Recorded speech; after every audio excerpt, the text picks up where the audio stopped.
The next special type of customer is joint account. Bank also opens joint account, husband-wife joint account, mother-son joint account, mother-daughter, father-daughter, friend-friend, relatives. Different types of person can open their joint account in a bank. In joint account, more than one member are included. तो almost joint account bank में open होता है. Joint account में more than one members होते हैं. It may be possibles कि 2 person open an account with togethers, then it is said to be joint account. जब 2 आदमी मिलकर के अकाउंट ओपन कराते हैं तो उसको हम जॉइंट अकाउंट कहते हैं. जॉइंट अकाउंट के नॉर्म्स और रेगुलेशंस जो है वो बैंक पहले से ही एप्लीकेशन फॉर्म पे साइन करा लेता है. Then what precaution should be kept by a bank when he is open a joint account. First, application must be signed by both. Application form fill up किया जाता है. Then must be signed by both or more than 2 members. जितने भी members joint account में होते हैं, A, B, C, 3 members, then they must sign the application forms. उनके sign और वो बैंक को लेने चाहिए. उसके बाद banker should obtain clear instructions in written and sign. Banker should obtain clear instructions from these 3 persons. इनसे clear instructions बैंक को ले लेने चाहिए with sign and in written form by all joint account holders regarding the operation of account. जितने भी joint account holders जो भी होते हैं उन होल्डर से रिटन में क्लियर इंस्ट्रक्शन ले लेने चाहिए कि बाय whom this account is operated. इनमें से कौन इस अकाउंट को ऑपरेट करेगा. 1, 2, 3 इन 3 पार्टीज में से किस पार्टी के थ्रू जो है वो अकाउंट को ऑपरेट किया जाएगा. बैंक को इसके क्लियर इंस्ट्रक्शन ले लेने चाहिए. Then banker should obtain clear instruction in written. First of all written में होंगे, साइन होंगे उस पर by all account holder regarding the operation of account की रियल में ऑपरेशन करने का राइट्स किसको होगा. 3 पर्सन ही ऑपरेट करेंगे या इनमें से 1 के थ्रू अकाउंट को ऑपरेट किया जाएगा. Operating right person can not appoint an agent and attorney to operate the joint account, and these persons have no right to appoint any type of agent for operating this joint account. इस joint account को operate करने के लिए जो operating जिसको rights दिया गया है ए को, देन ए को इस स्टाइल का कोई भी राइट नहीं है कि ही अपॉइंट एजेंट और attorney to operating this account. इस अकाउंट को ऑपरेट करने के लिए he has no right to appoint any type of agent. वो किसी स्टाइल का एजेंट अपॉइंट नहीं कर सकता है. Full name of account, full name of the account holder must be given. Real में आपके जॉइंट अकाउंट का नाम क्या होगा तो फुल नेम जो भी है वो फुल नेम उस पूरे अकाउंट किस नाम से ओपन किया जाएगा उसका नाम ले लेना चाहिए बैंक को. So any joint account holder has right to stop the payment of issued check on joint account. Any joint account holder has right to stop the payment check issued on this account. इस account के operating right एक को है but she has right to stop any time and any check payment by this account या payment from this account. इस account के द्वारा payment को रोका जा सकता है. she has right, सी को ये राइट है कि वो इस अकाउंट के किसी भी चेक के पेमेंट को कर दे.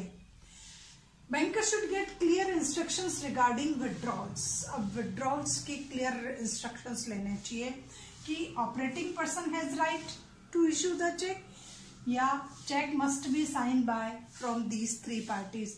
इन 3 पार्टीज के थ्रू चेक को साइन किया जाएगा या जिसको ऑपरेटिंग राइट है उसी के सिग्नेचर्स चलेंगे. तो डिपॉजिट का राइट्स जो है वो तीनों को है. Any one of them deposited the amount in account, amount को डिपॉजिट करने का राइट्स है. But by whom withdrawal can operate. Withdrawal किसके द्वारा होगा, सिग्नेचर किसके होंगे चेक पे उसके क्लियर इंस्ट्रक्शंस होने चाहिए कि who has right to withdraw the amount from this account. All joint account holders name and signatures on the application form. Bank को एक प्रिकॉशन ये भी रखनी चाहिए कि ऑल जॉइंट अकाउंट होल्डर्स हैं, उनके नेम एप्लीकेशन फॉर्म पे हो, उनके स्पेसिमेन सिग्नेचर्स आपके एप्लीकेशन फॉर्म पे होना कंपलसरी है. For loan and overdraft all are responsible. If any types of loan issue in joint account and any types of overdraft issue on joint account, then all account holder are responsible to pay the loan. इस account पे किसी style का कोई भी debit balance है, then these three are responsible to pay this debit balance to pay. If any one of them is minor,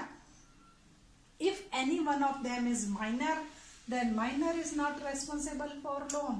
Then minor person is not responsible for loan. Then here A and C are responsible to pay the loan. If B is minor, then minor is not responsible for loan. In future, bank इसको responsible नहीं कर सकता है. On the death of any one of them, then the life holders are responsible for loan. If death is any one of them and this is minor, then A is responsible for loan. A जो है वो responsible होगा loan के लिए. तो ये joint account holders की कुछ स्पेशल कैरेक्टरिस्टिक्स होती है, कुछ स्पेशल प्रिकॉशंस होती है लोन के लिए, डेथ के लिए. उसके लिए इफ सपोज कीजिए any one of death, then account must be close and reopen again by rename से अगेन ओपन होगा. Insolvency of anyone, if C is insolvent then account should disclose, वापस क्लोज हो जाएगा and again open with the name of A and B. If lunatic of anyone, then B और C again इस account को open करेंगे. Garnishee order on this, suppose कीजिए garnishee order आ गया है कोर्ट पर ऑन दिस जॉइंट अकाउंट. इस जॉइंट अकाउंट पर कोर्ट के थ्रू गार्निशी ऑर्डर आ गया है, then all are responsible for this order.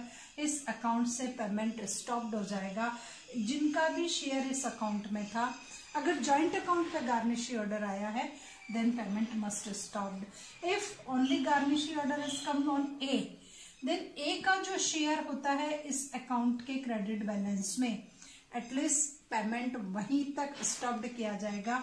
Remaining जो पेमेंट होगा वो उससे ही अकाउंट ऑपरेट किया जाएगा. तो गार्निशी ऑर्डर पर एक स्पेशल कैरेक्टरिस्टिक्स और स्पेशल प्रिकॉशंस जो है वो बैंक को रखनी चाहिए कि ओनली जिस पर्टिकुलर पर्सन पर गार्निशी ऑर्डर आया है देन उसके शेयर तक का पेमेंट स्टॉप्ड कर दिया जाता है, क्लोज कर दिया जाता है. रिमेनिंग जो बी और सी है उनका जो शेयर है उससे अकाउंट को ऑपरेट किया जाता है. Then bank should must close the payment from account on the death, insolvency and lunatic conditions होती है तो बैंक को एटलीस्ट पेमेंट को स्टॉप्ड कर देना चाहिए. सपोज कीजिए the joint account is on the name of husband and wife. Almost husband and wife का जॉइंट अकाउंट होता है. Then in India husband and wife की प्रॉपर्टी को हम सेपरेट नहीं करते हैं. Husband has right after the death of his wife and wife has right after the death of his her husband.